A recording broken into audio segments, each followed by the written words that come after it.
Boa noite a todos, eu sou o Leonardo, eu faço parte do grupo em conjunto com a Alice e com a Julie, e hoje eu vou apresentar aqui o seminário da disciplina de Fisiopatologia da Reprodução 2, o qual se intitula Um relato de caso da obstrução uretral causada por tumor venéreo transmissível.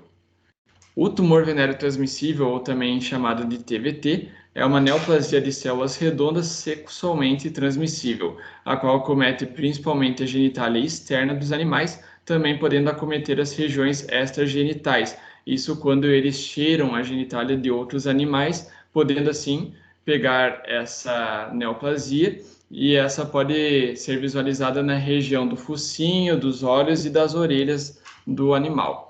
De acordo com a literatura, as raças mais predispostas ao TVT é o Rottweiler, Labrador, o Alasca Malamute, o Pastor Alemão, o Boxer, o Doberman, o Dálmata, dentre outros. E quanto ao grupo de risco, são os cães de guarda e os cães em alta densidade populacional.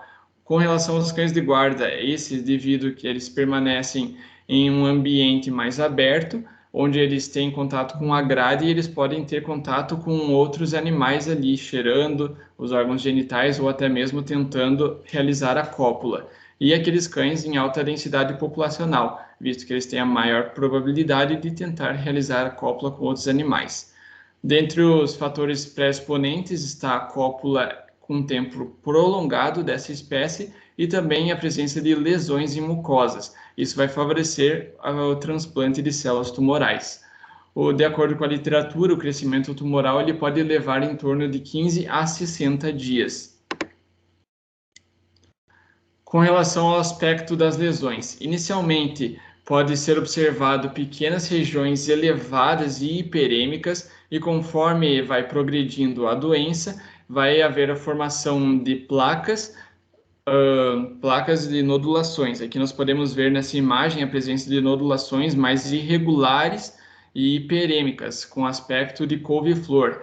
Esse tumor ele tem uma característica de ser bem friável e sanguinolento, então se você for palpar, às vezes ele pode até se despedaçar um pouco na sua mão e também sangrar muito. Se você olhar um animal na rua e ele estiver sangrando muito, às vezes você acha que ele pode ter sido atropelado, mas às vezes pode ser um simples TVT, o qual está sangrando bastante.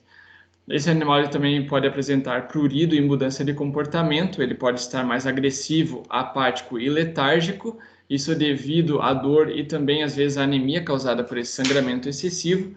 E em casos mais avançados da doença, pode haver a progressão perineal do tumor, promovendo assim uma retenção urinária devido à obstrução da uretra. O crescimento do tumor ele pode ser lento ou rápido, podendo ser mais invasivo ou até mesmo haver metástase. Com relação ao diagnóstico do TVT, é primordial realizar a associação do histórico do animal, sendo aqueles animais que têm maior contato com outros animais, esses os mais predispostos, avaliação macroscópica da lesão e a citologia. Pode ser realizado também impressão sobre lâmina, também chamada de imprint, onde você vai pegar uma lâmina de microscopia e você vai colocar na lesão e tirar. E ali você vai realizar a coloração ideal e colocar no microscópio para realizar a visualização do tumor, das células tumorais. Pode ser realizado também citologia esfoliativa com suave ou citologia aspirativa com agulha fina. Na microscopia, pode ser visualizada a presença de células redondas ou ovoides com pequena relação do núcleo e citoplasma, vacúolos citoplasmáticos e nucleolos proeminentes e anisocariose. O tumor, quando ele apresenta uma localização extragenital, o diagnóstico ele fica mais difícil, pois você pode se confundir com outras neoplasias, como por exemplo, um carcinoma de células escamosas na região da narina do animal, do focinho. Dentre o tratamento para o TVT, a quimioterapia, ela vai ser o tratamento ouro, onde o sulfato de vincristina é o fármaco de primeira opção. Esse na dose de 0,5 a 0,7 miligramas por metro quadrado de superfície corporal, intravenoso, sendo aplicado semanalmente. A remissão ela pode ser visualizada parcialmente ou totalmente após 4 a 16 aplicações, podendo haver casos de resistência a esse quimioterápico, sendo assim importante realizar associação com ciclofosfamida ou metotrexato ou até mesmo doxorubicina. Quando você vai fazer a quimioterapia com sulfato de vincristina, é importante você estar ciente que esse vai afetar de forma transitória a qualidade do sêmen do animal, sendo isso importante para aqueles animais utilizados para reprodução, sendo que essa qualidade do sêmen ela vai retornar após 15 dias da última aplicação. É importante realizar o hemograma e o leucograma antes, durante e depois do tratamento. Isso porque esse quimioterápico ele pode promover necrose perivascular e mielotoxicidade. Então é importante ver se o animal está apto para passar por esse tratamento. Após isso, após a quimioterapia, é interessante realizar a remoção cirúrgica. Isso porque pode haver a permanência de outras células tumorais. Então, você faz a remissão cirúrgica com uma ampla margem de segurança. Em relação à obstrução uretral, um termo mais técnico para definir, né, seria o comprometimento do débito urinário, ou seja, é o comprometimento do quanto o animal está conseguindo liberar a urina. De qualquer forma, ela se enquadra como emergência, porque ela traz a possibilidade de uma hidronefrose, de uma insuficiência renal aguda e até mesmo de óbito, conforme for prolongada no animal. Ela pode surgir como uma consequência de diversos outros fatores, inclusive outras doenças como as neoplasias, que é o caso do nosso artigo. Os machos são mais predispostos em relação às fêmeas devido à anatomia da sua uretra, porque ela é mais alongada e mais estreita, o que facilita com que seja obstruída de qualquer forma. Aqui a gente trouxe um ciclo esquemático para mostrar o que vai acontecendo conforme o animal fica obstruído. Então, o animal é obstruído e, a partir disso, se tiver muito prolongada essa obstrução, pode trazer uma hidronefrose, comprometendo os rins, ou uma infecção. A infecção se daria mais de acordo com o conteúdo que está obstruindo ali a uretra, acabar lesionando essa parede, né? E aí, essas lesões na parede da uretra acabam atraindo micro-organismos, como bactérias e, enfim. Ambos, tanto a hidronefrose quanto a infecção, podem causar uma insuficiência renal. Então, por isso que é tão caracterizado como uma emergência. Além disso, a obstrução uretral possui graus, que seriam agudo, subagudo e crônico. Isso vai depender de quanto tempo o animal está obstruído e também da severidade do caso. Além de causar as alterações ali nos rins, que a gente já comentou, ela também traz alterações sistêmicas. Ou seja, quando o animal está obstruído por um tempo muito prolongado, ele pode ter uma azotemia pós-renal, ali após o rim, alterações hidroeletrolíticas, também alterações ácido-base graves, e também dá para a gente falar sobre a hiperpotassemia, ou seja, os níveis de potássio ficam elevados no sangue, hiperfosfatemia e a hipocalcemia, que é quando os níveis de cálcio ficam diminuídos, né? Todas essas alterações sistêmicas trazem também efeitos deletérios para o organismo do animal. Então, no sistema cardiovascular, a gente pode notar algumas arritmias. No sistema nervoso, existem também alguns sinais neurológicos que já foram discutidos, né? Que são decorrentes dessas alterações sistêmicas causadas pela obstrução uretral. Para a gente diagnosticar a obstrução uretral, é muito importante a gente levar em consideração esse combo de anamnese, sinais clínicos e também os exames complementares. Para a gente definir a anamnese e os sinais clínicos, é de suma importância que a gente tenha claro na nossa cabeça quais são as manifestações clínicas que os animais vão apresentar. Então, animais que estão obstruídos vão ter estrangúria ou disúria, aquela dor, dificuldade para urinar, em alguns casos até mesmo a anúria, ou seja, eles simplesmente nem urinam mais. O tutor pode relatar também lambedura excessiva da região perianal, indicando que o animal está, né, demonstrando que tem algo errado ali. Também pode trazer uma letargia nos animais, fraqueza, o animal vai ficar mais no cantinho dele, quietinho, e se palpado, a bexiga pode estar volumosa. Tudo isso juntando com esses exames complementares, então, que devem ser feitos, como urinálise, para a gente identificar o que está obstruindo, como que está a urina, se está tudo ok, se não está. Exames de imagem também são super importantes, tanto ultrassonografia quanto radiologia, em alguns casos, a gente precisa fazer, é essencial. E também a sondagem uretral, porque através da sonda a gente consegue ter uma noção. Se ela passar tranquilamente, dificilmente o animal vai estar obstruído. Se passar com uma certa dificuldade, o animal pode estar parcialmente obstruído. E se ela nem entrar totalmente, o animal está totalmente obstruído, né? O tratamento da obstrução uretral é tratar essa causa base, então ver o que está obstruindo o animal, retirar, né, essa causa, também fazer a correção sistêmica do animal e restabelecer o fluxo urinário, para que o organismo num todo consiga voltar ao equilíbrio. Então, nosso caso clínico está relacionado com esse relato de caso sobre obstrução uretral aguda causada por tumor venéreo transmissível em um cão. Então, chegou em um HVU, um cão SRD de idade desconhecida, oriundo de ONG. Então, só aqui nessa primeira informação, a gente já pode ver que esse cão está com os pré-requisitos, né, para ter TVT. Visto que ele provavelmente vive em alta densidade e está no grupo de risco dos cães com TVT. Exame físico foi feito e com isso foi visto que os parâmetros estavam normais, o peso do animal de 13 quilos, temperatura de 38,8, frequência respiratória em 40 e cardíaca em 112 BPM. Foi visto, então, um aumento do volume do prepúcio, visto que não foi conseguido nem mesmo expor o pênis, e, além disso, não foi conseguido passar a sonda. E com essa dificuldade na sonda, foi visto que esse animal possuía uma obstrução uretral aguda. Para dar um alívio e um certo conforto para o animal, foi feita, então, cistocentese, e, em seguida, foi observado também a presença de uma fístula prepucial, como pode observar na imagem ao lado, e a presença de massas sangrantes sugestivas de TVT. Logo após o exame físico e clínico, foi feito o hemograma, onde foi analisado, né, que tinha anemia e trombocitopenia. Então, foi sugestivo de hemoparasitose e esse animal foi encaminhado para posteriores exames.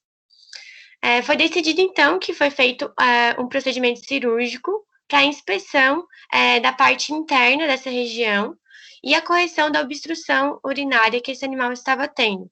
Então, também foi feita a castração, que é de suma importância nesses casos, até mesmo para evitar a disseminação do TVT.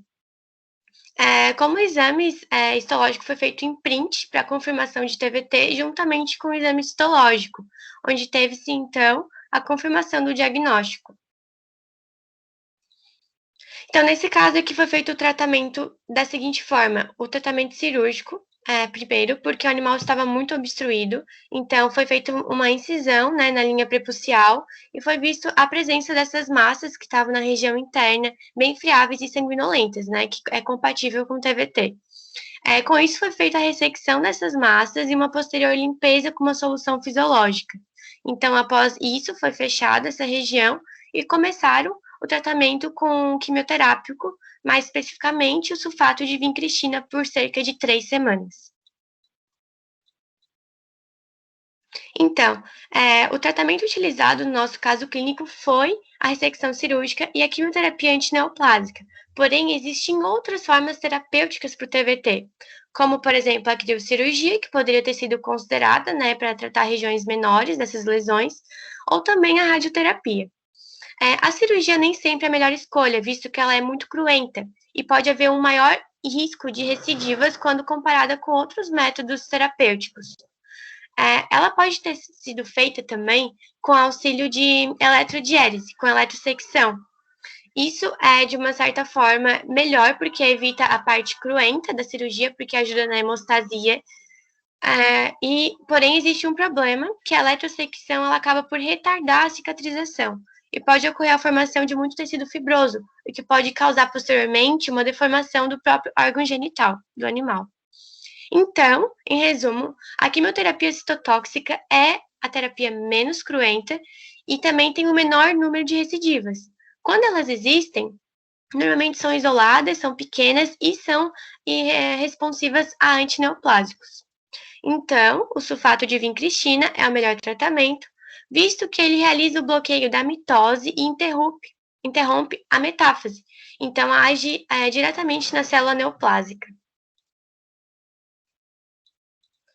Então, no nosso relato, a gente viu algumas falhas de informações. Por exemplo, o Léo comentou lá anteriormente que normalmente é feito o tratamento quimioterápico para fazer a redução dessas massas e, por fim, se não tiver um bom resultado ou se ainda faltar tirar uma margem cirúrgica, faria, então, a tratamento cirúrgico.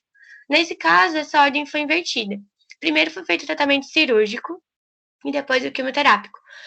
Isso porque o nosso animal estava muito obstruído, tanto que nem foi possível passar a sonda, além da presença da fístula. Então, não era possível esperar o tratamento de cerca de 1 mês com a vincristina para depois resolver essa obstrução. Então, foi feita a parte cirúrgica e depois a vincristina. Porém, esse tratamento do quimioterápico não foi passado para a gente a dose que foi utilizada, e nem a via, que seria intravenosa, mas não foi dito, apenas que foi tratado por 3 semanas. Então, a gente achou que essa informação seria de grande importância para dar credibilidade e para facilitar o entendimento do nosso relato. Além disso, os exames complementares foram falhos. Por exemplo, foi feito a cistocentese para alívio do animal. Porém, essa urina ela foi mandada para a urinálise? Não sabemos, mas poderia ter para ser feito acompanhamento para ver como está o aspecto dessa urina. Além disso, um ultrassom seria de grande importância para ver como está, né, o trato urinário, como está essa obstrução até. Além disso, outros exames como o hemograma bioquímico para ver como está o sistêmico do animal, porque como a Alice comentou anteriormente, afeta de forma sistêmica o coração, enfim, a questão de até se o animal apresenta uma pielonefrite, se apresenta uma insuficiência renal, como está o parâmetro desse animal em questão sistêmica? Não foi dito para a gente. Exames como a hemogasometria também seria importante para ver como estão as alterações eletrolíticas, visto que esse animal está obstruído e também está sob tratamento com a vincristina, então seria de grande importância. Foi feito até um hemograma, mas não temos os resultados, apenas que deu anemia e trombocitopenia, e não foi falado nem divulgado mais nada sobre isso. De fato, algo que seria muito importante seria as fotos do pós-cirúrgico. Temos a foto do pré, quando o animal chegou, como ele apresentava, temos durante, como foi feita a parte cirúrgica, mas o pós, para ver realmente se teve efeito, se o tratamento foi eficaz, como ficou o animal. Essa foto, esses dados não foram dados para a gente e seria de grande importância para o nosso caso. A gente trouxe aqui uma revisão sobre o TVT. E nesse caso aqui, chegou um animal também, macho, que apresentava TVT. Como na primeira foto, dá para ver a presença dessas massas bem sanguinolentas, bem friáveis, né? Na segunda foto, já foi começado o tratamento com a vincristina. E a partir da primeira semana, já vê que esses aspectos da lesão já está um pouco mais pálido, né? Um pouco reduzido. Na foto C, já vê que essas lesões foram reduzidas, tanto que já foi até mesmo possível retrair o prepúcio e ver o bulbo do pênis. E na foto D, após a terceira semana de tratamento, é possível ver que não existe mais aquele tecido granulomatoso remanescente, com praticamente a remissão quase total das lesões, e nesse caso já foram suspenso o tratamento contínuo com vincristina, porque não era mais necessário. Nesse caso, foi feito o tratamento só com vincristina e teve ótimos resultados, que foi um dos tratamentos que também foi preconizado no nosso caso. Bom, então a gente, em conclusão, né, nós concordamos que realmente a vincristina é o melhor tratamento, é o tratamento de escolha, e no artigo foi o tratamento, né, que foi utilizado, e a gente concorda com essa posição, mas frisando novamente, a gente concluiu que faltou sim trazer mais exames complementares que seriam essenciais para o organismo no geral, e os que foram feitos simplesmente não têm os resultados, né? Então, uma falha que falta ali no artigo, essas informações. A gente concluiu também que é muito importante a gente se preocupar com o tratamento sistêmico do animal no caso da obstrução e não focar só nessa parte renal, porque tem outras alterações muito, né, relevantes ali que acabam acontecendo. A gente também chegou à conclusão de que, em alguns casos, de fato, é preciso abordagem cirúrgica. No caso do nosso artigo, foi um momento que precisava. Não daria para esperar o TVT diminuir para daí desobstruir o animal, né? Porque, como comentei anteriormente, é um quadro de emergência, mesmo obstrução. E também a gente concordou que a castração é uma das melhores maneiras de evitar tudo isso, né, em relação ao TVT, porque como os animais têm esse reflexo de reprodução, é por ali que eles acabam desenvolvendo, né, o TVT. Então, nos casos de animais castrados, evitaria isso e também a superpopulação, né, que é um dos casos que também acaba agravando toda a situação ali do TVT. Essas são as nossas referências, os artigos que a gente usou e também a literatura mesmo. E é isso. Muito obrigada.